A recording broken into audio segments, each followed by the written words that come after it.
Welcome to Ethiopia Today. Our presentation covers the following areas. Egypt says US should use leverage.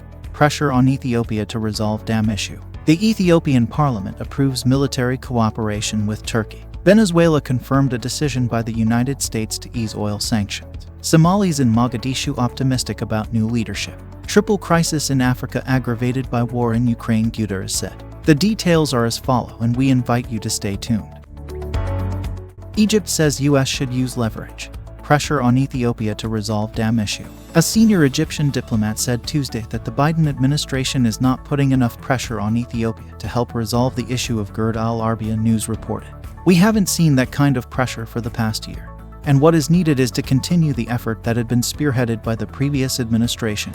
Egyptian ambassador to the US Mogadishu Zarin said. Zarin was referring to the Grand Ethiopian Renaissance Dam, gerd, which Egypt wants to be filled slowly. It's existential for Egypt, simply put. Without the waters of the Nile, life will cease to exist, the diplomat told Al Arabiya English during an event by Al Monitor in Washington. He called on Ethiopia and all parties to reach an agreement accepted by all sides. Asked what could happen if diplomatic efforts remain stalled, Zarin said, "You will have a situation whereby Egypt will have to look at all its options." Months after the Biden administration came to office, the U.S. president appointed a special envoy for the Horn of Africa, signifying renewed U.S. interest in resolving disputes there. But domestic issues, coupled with the chaotic Afghanistan withdrawal and the Russian invasion of Ukraine, have taken attention away from Ethiopia and Sudan. Two different U.S. envoys stepped down in what sources believe was the result of frustration at the lack of backing from senior administration officials. However, Zarin said Egypt would like to see a more proactive U.S. that is able to shepherd the process towards a mutually agreed solution. We've seen an administration that has put on the table here in Washington a document that has not catered to the interests of Egypt, Ethiopia, or Sudan fully.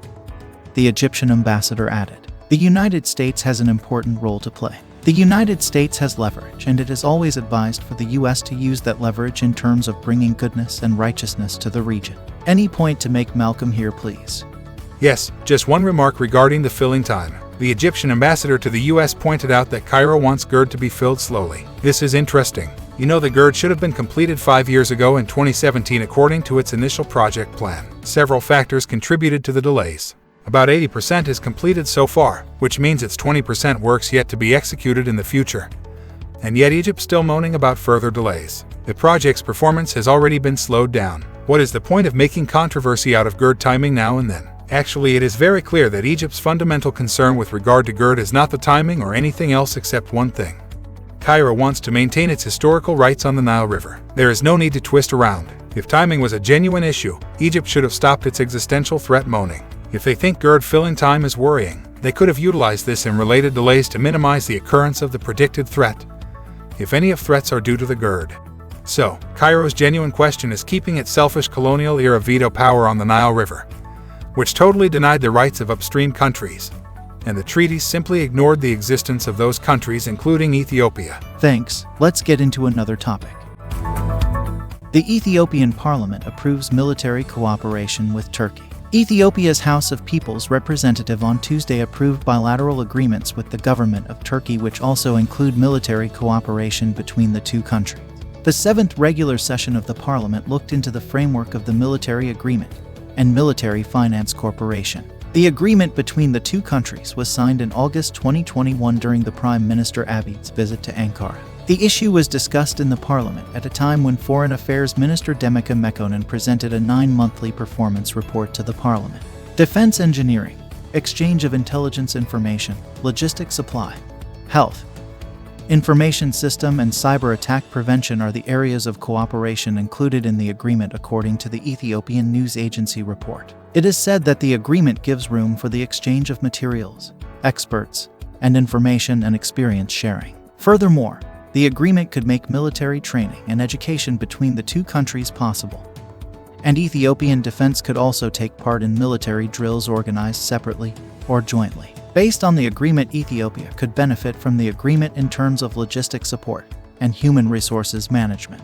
Turkey's defense force is said to be the second largest in NATO next to the United States of America. In recent years, Turkey's political, cultural, and economic influence over Ethiopia has been growing. It is said to have well over $2 billion investment in the country. Turkey has established its largest military base in neighboring Somalia with a $50 million investment in 2017. Venezuela. Venezuela confirmed a decision by the United States to ease oil sanctions, calling for a total lifting of the U.S. sanctions on the South American country. The Bolivarian government of Venezuela has verified and confirmed the news that the United States of America has authorized U.S. and European oil companies to negotiate and restart operations in Venezuela. The Vice President of Venezuela, Delcy Rodriguez, tweeted, "Venezuela hopes that these decisions by the United States of America will pave the way to the total lifting of the illegal sanctions which affect our entire people," she said. The Venezuelan government will continue to tirelessly promote a fruitful dialogue at the national and international level, Rodriguez added. In 2019, former U.S. President Donald Trump broke off relations with Venezuela, refusing to recognize Nicolas Maduro as the Venezuelan president, and announced a series of sanctions on the country's oil, finance, and trade sectors. Somalia. Somalis in Mogadishu optimistic about new leadership. Somali parliamentarians elected former President Hassan Sheikh Mohamud to replace Mohamed Abdullahi Mohamed, commonly known as Farmajo. Mohamud has assumed office and faces daunting tasks as he pledges to steer the country toward peace and reconciliation. Somalia's 2022 presidential elections attracted 39 candidates, after 3 rounds of voting by 328 MPs and senators. Former President Hassan Sheikh Mohamud emerged victorious in the final round with 214 votes, more than enough to defeat incumbent Mohamed Abdullahi Mohamed. Mohamud returns to power after serving as president from 2012 to 2017.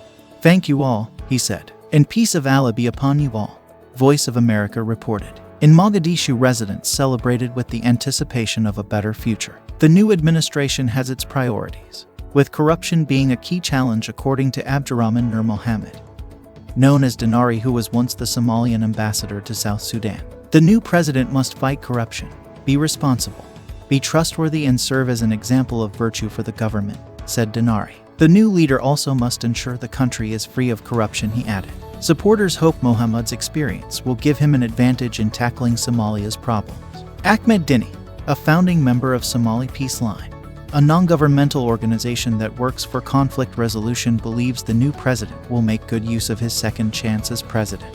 Dini also said that the new president has the advantage of having already ruled the country. He understands where we have stagnated and where we have improved, he said. On the streets of Mogadishu, people expressed optimism about Mohammed's leadership, with many seeing him as one who understands the country's history and complexities. Mogadishu resident Mohammed Ahmed said that, while in office from 2012 to 2017, Mohammed made great strides in creating federal state institutions. "So, we expect him to complete the remaining work," he said. "We are confident in him and trust him." The new president has received notes of congratulations and pledges of support from world leaders. In a brief speech, he promised to unite the country and work together with all levels of government. Senegal. Triple crisis in Africa aggravated by war in Ukraine, the UN chief Guterres said. The war in Ukraine is aggravating a triple food, energy, and financial crisis across Africa, according to the UN Secretary-General Antonio Guterres. Speaking in Dakar, the capital of the West African country Senegal, on his first visit to the continent since the beginning of the COVID-19 pandemic, Mr. Guterres said, when discussing the socio-economic situation, "It is impossible not to mention the war in Ukraine and its impact on Africa." The UN chief made the remarks after meeting the country's President Macky Sall, who said that the war in Ukraine was a human tragedy, which can have a dramatic impact on economies, in particular those of developing countries. The conflict in Ukraine is driving up global food and fuel prices. Senior UN officials are concerned that rising costs will push more people into hunger and could lead to political instability and social unrest in some parts of Africa, where food prices have increased by a third since last year. Before the crisis in February, the combination of climate change, conflict, and the COVID-19 pandemic was already impacting the socio-economic situation in Africa, especially in the Sahel region, which includes Senegal. Earlier, Mr. Guterres and President Sall had toured a new high-tech vaccine production facility, currently being built by the Institut Pasteur in Dakar. When completed, it will be able to produce a range of vaccines, including Pfizer BioNTech, one of the most widely used immunizations against COVID-19.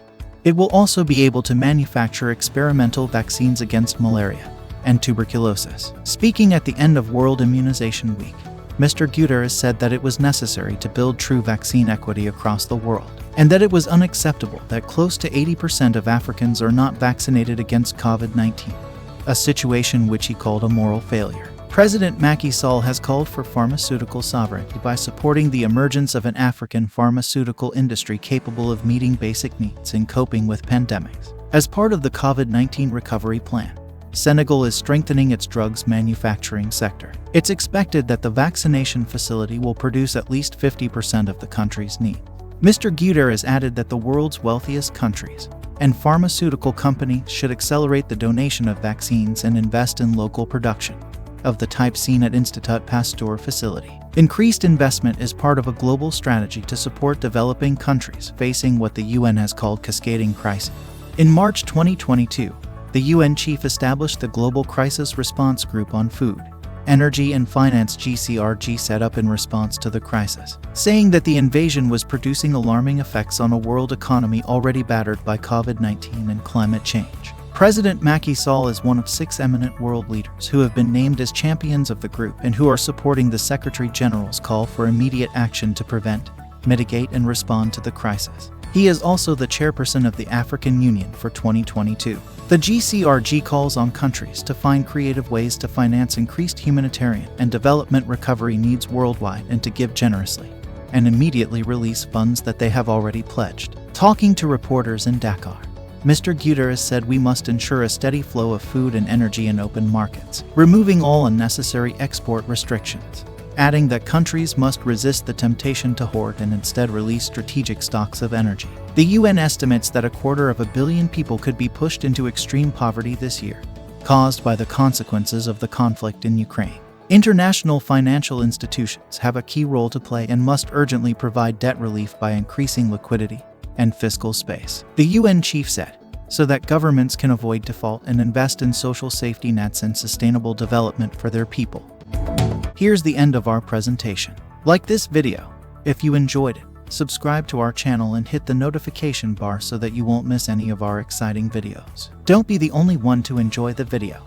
Share it with your loved ones too. Don't forget also to check out our collections on description section. May God bless Africa and its people. Many thanks.